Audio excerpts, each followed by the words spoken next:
Last year, a 72-year-old retired teacher named Margaret walked into a hospital in Ohio for a routine spinal fusion. Her surgeon told her it would fix her chronic back pain. She'd be walking better within weeks. 3 months later, Margaret couldn't walk at all. She lost feeling in both legs. She now lives in a wheelchair, and her surgeon won't return her calls. I know this because Margaret's daughter wrote to me, and Margaret's story is not rare. It is disturbingly common. Every year in the United States alone, over 4 million people over the age of 60 undergo major surgery. And what most of them are never told is that for older adults, the operation itself can be more dangerous than the disease it's meant to treat. My name is Dr. Robert Hale. I've spent 25 years as a surgeon. I've performed thousands of operations. And today, I'm going to tell you the truth about 5 surgeries that I would think very carefully about before recommending to any patient over 60. Now, before I begin, I need to say something important. I am not anti-surgery. Surgery saves lives every single day. I've seen it with my own eyes. I've been part of it. What I am against is uninformed surgery. Patients agreeing to operations without understanding what they're truly risking. Let me explain something that changes everything. When a young, healthy body goes under general anesthesia, it handles the stress like a car with a full tank of gas driving over a speed bump. The body absorbs it and recovers quickly. But when a 75-year-old body with high blood pressure, mild diabetes, and reduced kidney function goes under general anesthesia, it's like a car running on fumes hitting a pothole at highway speed. Every system in the body gets strained simultaneously. The heart has to pump harder. The lungs struggle to clear the anesthetic. The kidneys slow down processing medications. And the brain, this is the part that shocks people, the brain can become disoriented in ways that last weeks or even months. Doctors call it post-operative cognitive dysfunction, and in patients over 70, it happens far more often than anyone admits. There's a medical concept called frailty. It's not the same as age. I've operated on 82-year-olds who bounced back in 2 weeks, and I've seen 65-year-olds who never fully recovered. Frailty means your body's reserves have dropped below a critical point. Roughly 40% of people over 75 show signs of frailty. Over 85, that number climbs to nearly 60%. So the question is never, can this person survive the surgery? The question is, can this person survive the recovery? Those are 2 very different things. And that distinction is going to matter a great deal right now. Surgery number 1. Open heart surgery in frail patients. Coronary artery bypass grafting, what we call CABG, is one of the most common major surgeries for older adults. The idea is straightforward. Your arteries are blocked. We reroute the blood. For the right patient, it works beautifully. But here's what you need to understand. Open heart surgery requires stopping your heart completely. We put you on a cardiopulmonary bypass machine, a device that takes over the work of your heart and lungs while we operate. For a healthy 55-year-old, that's manageable. For a 78-year-old with kidney disease, mild diabetes, and cognitive decline, that bypass machine is an assault on every organ in the body at the same time. The numbers tell the story. In frail elderly patients, open heart surgery carries a 30 to 40% risk of major complications. Stroke, kidney failure, prolonged confusion, extended time on a ventilator, and up to 15% of high-risk elderly patients do not survive the first 30 days. Does this mean you should refuse heart surgery? Absolutely not. It means you should ask your surgeon one question. Am I a candidate for a less invasive approach? In many cases today, there is one. It's called TAVI, transcatheter aortic valve implantation, a catheter-based procedure that never requires stopping the heart or opening the chest. Recovery time is measured in days, not months. Less dramatic than open surgery, but far kinder to a body that needs kindness, not a battle. That one question could change the rest of your life. Surgery number 2, aggressive spinal fusion. Back pain after 60 is almost universal. I don't know a single patient over 65 who hasn't mentioned their back to me. And the solution that gets recommended more and more is spinal fusion. Multi-level decompressions. Hardware screwed into the vertebrae. Let me be clear. Some spinal surgeries are absolutely necessary.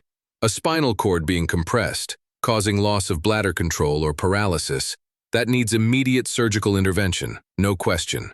But elective spinal fusion for chronic back pain in an older patient? The evidence should give everyone pause. A major study published in the journal Spine found that in patients over 65, complex spinal fusion had a complication rate exceeding 40%. The most common complications were not minor: blood clots, infections, hardware failure, and something called adjacent segment disease, where the vertebrae above and below the fusion start breaking down because the mechanics of the spine have been permanently changed. You fix one section and the rest pays the price. And here is what frustrates me most. Studies consistently show that for many elderly patients with degenerative spine disease, aggressive surgery provides no better long-term pain relief than physical therapy and targeted injections. No better, but with dramatically higher risk. A colleague of mine, a brilliant spine surgeon, once told me something I've never forgotten. "Robert, sometimes the best operation is the one you don't do." I think about that every single week. Have you or someone you love been told that surgery is the only option for back pain? I want to hear your story. Tell me in the comments. I want to know how many of you have heard those exact words. Surgery number 3. Major cancer resections. This is the hardest one to talk about. When someone hears the word cancer, the instinct is immediate and powerful. Cut it out, remove it, get rid of it. I understand that completely. I would feel the same way. But here's what decades in surgery have taught me. The goal of cancer treatment is not just to remove the tumor. The goal is to give the patient more good years of life. And sometimes, not always, but sometimes, major surgery in a frail, elderly patient does the opposite. Let me give you a real example. Pancreatic cancer surgery, the Whipple procedure, is one of the most complex operations in all of medicine. We remove the head of the pancreas, part of the small intestine, the gallbladder, part of the bile duct. The surgery itself takes 6 to 10 hours. In younger, healthy patients, it can be life-saving. In an 80-year-old with heart disease and reduced kidney function, the surgery may technically succeed. The tumor is gone, and the patient still passes away within weeks. Not from cancer, from the operation. Surgeons call this futile surgery. And a landmark study from the American College of Surgeons found that nearly 1 in 5 elderly cancer patients who underwent major resection experienced failure to rescue. A complication occurred that the weakened body simply could not survive. So ask your oncologist this question directly. If we don't operate, what does watchful waiting, radiation, or targeted therapy look like for someone my age and my health status? That question opens a door that many patients never knew existed, and sometimes the answer behind that door is genuinely better. Surgery number 4. Elective joint replacement in severely ill patients. Hip and knee replacements are among the most successful surgeries ever developed. I say that without reservation. For the right patient, a new hip genuinely transforms quality of life. People go from barely being able to stand to dancing at their grandchild's wedding. It's remarkable. But I want to be precise here, because I don't want to frighten anyone away from a surgery that might genuinely help them. The question is not, should I ever have a joint replacement?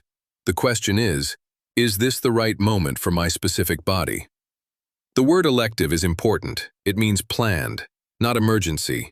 You have time to think. You have time to prepare. And crucially, time to ask whether your body is ready. Because in patients over 75 with 3 or more serious health conditions, heart disease, diabetes, chronic kidney disease, obesity, elective joint replacement carries significantly elevated risk. Blood clots are the biggest danger.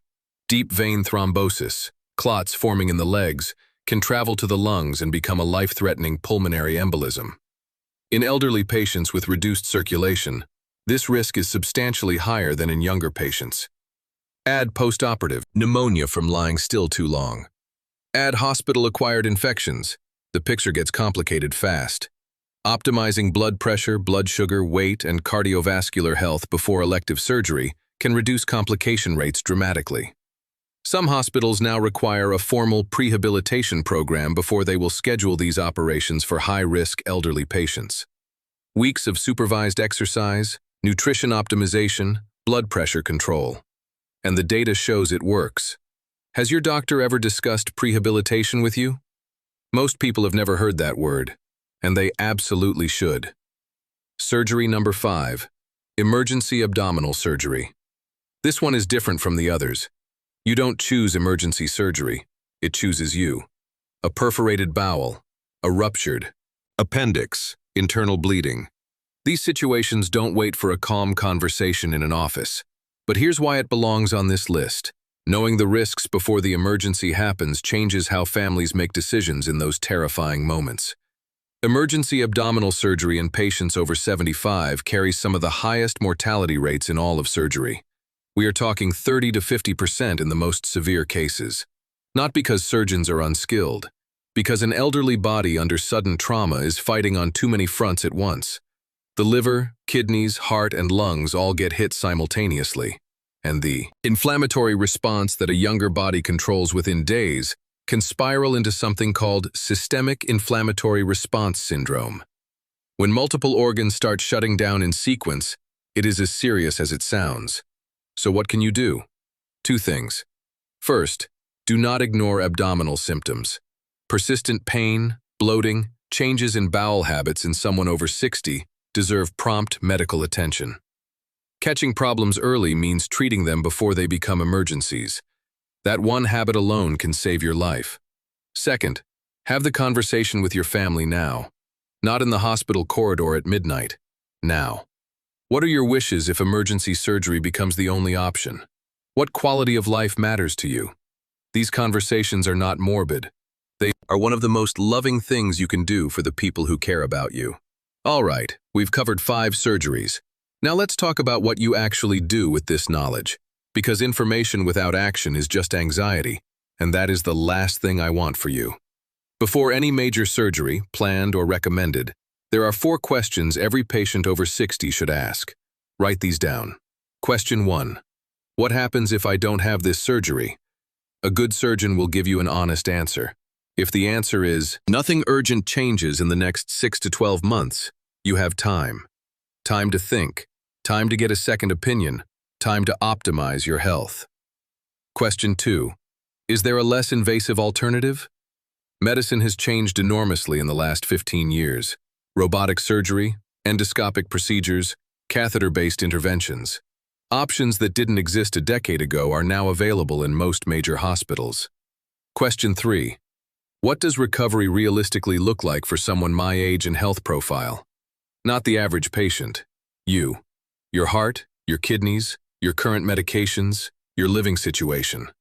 The answer should be specific, not generic. And question 4. This is the one most people never ask. What is your personal complication rate for this procedure in patients over 70? Surgeons track this. They know their numbers. A confident, honest surgeon will tell you. If they seem uncomfortable with the question, that itself is information worth having. Now, before I share the most important part of today, I want to leave you with something genuinely hopeful. Because this is not a video about fear. It is about options. And those options have never been more powerful than they are right now. Minimally invasive surgery has transformed what is possible for elderly patients. Laparoscopic procedures with small incisions and camera guidance dramatically reduce recovery time. Robotic-assisted surgery allows precision that human hands alone cannot achieve. And catheter-based cardiac interventions have opened doors for patients who would never have survived traditional open surgery. Beyond surgery itself, and this is something I wish more patients heard, optimized medical management is genuinely powerful. The right combination of medications, supervised physical therapy, targeted injections, and nutritional support can manage many conditions that previously seemed to require a knife. The body wants to heal. Sometimes our job as surgeons is simply to get out of its way and give it the tools it needs. I want to tell you about a patient I'll call Arthur, 73 years old, retired carpenter, strongest handshake I've ever felt. 3 different surgeons had recommended open heart surgery for a severely blocked artery. 3 surgeons, 3 recommendations, same answer every time. Arthur came to me for a 4th opinion. But Arthur wasn't afraid of surgery. He was afraid of losing himself. 2 years earlier, he had watched his older brother go through a major operation. His brother went in as the sharpest man Arthur knew, a crossword puzzle in ink kind of man. He came out confused, exhausted, and never quite the same. Arthur told me, "Dr. Hale, my brother went into that operating room as himself and came out as someone we had to take care of." That sentence has stayed with me ever since. When I reviewed Arthur's full workup, his kidney function, his frailty score, his cognitive health, I sat with him for nearly an hour. Not 15 minutes, an hour. and I told him the truth.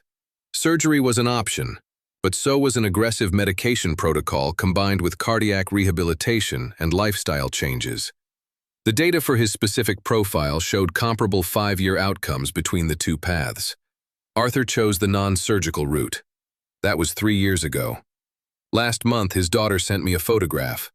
Arthur was standing in his workshop, sawdust on his apron, building a rocking chair for his newest grandchild. No surgery, no bypass machine, no months in a hospital bed. That photograph is why I do what I do. Here is what I need you to understand. This is the single most important thing I will say today. A surgical recommendation is not a verdict. It is the beginning of a conversation. You are not a passive recipient of medical decisions. You are an active participant in your own care. The moment you walk into a surgeon's office, you have the right to ask every hard question, to request every alternative, and to take every day you need. The surgeon holds the scalpel, but you hold the choice. What question would you most want to ask your surgeon before a major operation? Tell me in the comments. I read every single one. And if this video helped you think more clearly about a decision you or someone you love is facing, share it. That one share might be the most important thing you do today. Take care of yourselves, stay informed, and remember, your age is not a weakness. Everything I've shared today is general medical information based on published research and clinical experience. Every person's situation is unique. Please have a full, honest conversation with your own doctor before making any medical decisions.